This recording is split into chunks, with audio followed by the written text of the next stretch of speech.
ప్రభుత్వ వసతి గృహాల్లో ఉండి చదువుకునేటువంటి విద్యార్థుల పరిస్థితి మాత్రం మరీ ఘోరంగా తయారైంది.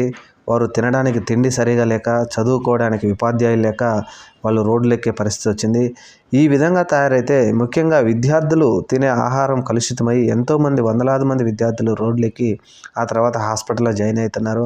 ఇంత జరుగుతున్నప్పటికీ రాష్ట్రంలో మీడియా మాత్రం వాటిని బ్రేకింగ్ న్యూస్లుగా చూపించడానికి ఇష్టపడటం లేదు.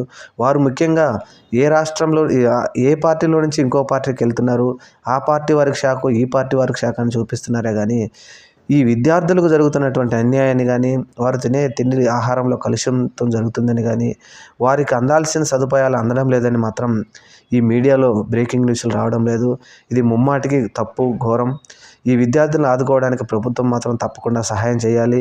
వారిని ఆదుకొని వారి విద్య, వైద్య, ఆరోగ్యం మరియు అన్నం సదుపాయాలు మాత్రం తప్పకుండా ఏర్పాటు చేయాలి.